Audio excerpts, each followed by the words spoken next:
ating sabaw. Natin ang pampalasa. Sardinas. Wala itong ngayon tayong sili mga guys.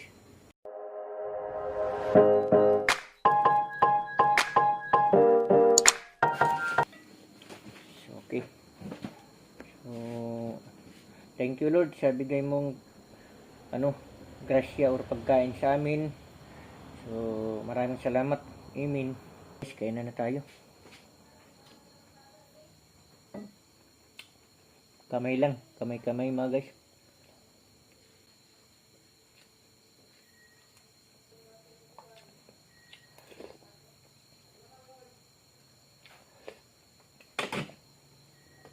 Sardinas. Wala lang tayong sili ngayon. So, baka maghanap tayo sa susunod na araw. O bukas.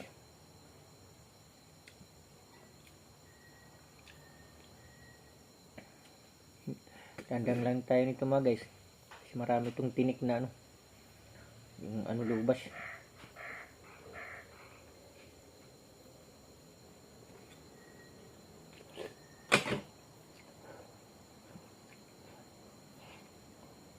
Hindi pa lang ilang pa lang 15 per kilo ngayon.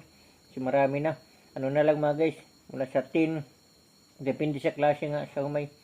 10, 11, 12, 13 ang pinakamataas. So, wala na, lugi na talaga.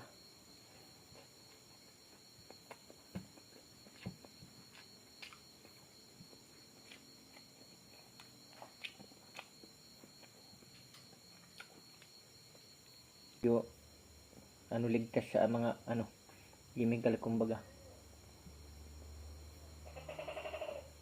Kaya mahal.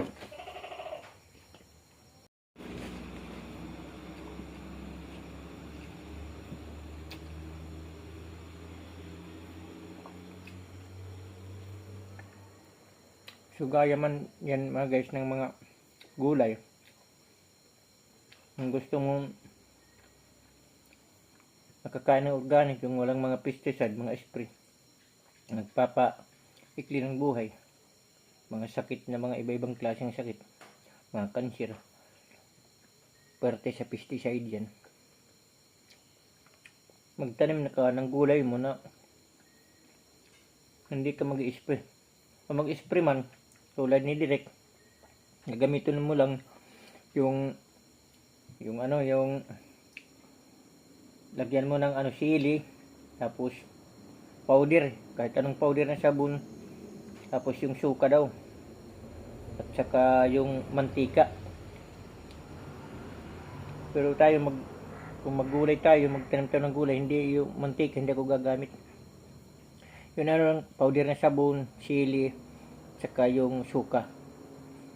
Yung mantika, iwasan natin yan kasi yun ang hindi natin gusto.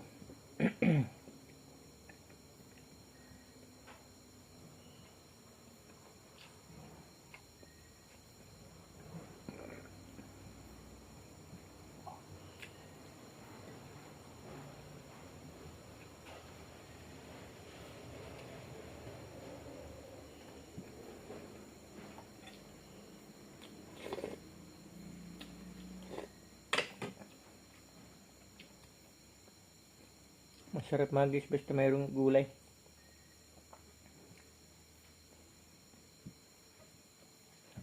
Yung aming balak na magtanim ng ni Mike, yung aming team ng ampalaya. So paplanuhan namin yun. Tatanim kami mga guys.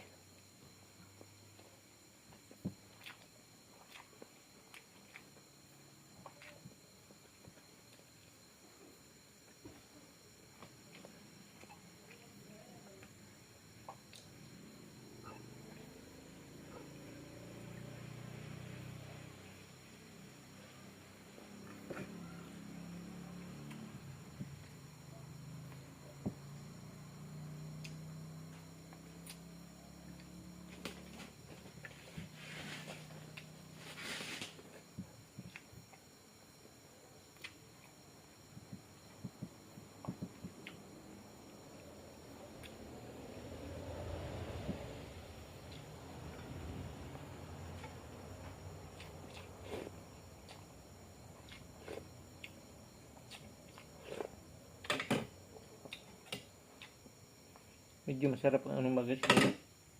Malunggay sariwa ito mga guys. Kukuha ko pa lang ito. Kanina lang. Ano lang. Minuto.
So, kain-kain mga guys lang. Sabayin niyo ako sa pagkain. Itong ating ulam, ganito lang ating ulam kasi ayaw naman natin kumain ng karne. Puro isda na lang.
Okay mga guys, tapos na tayong kumain. Thank you Lord sa bigay ng grasya at nabusog kami.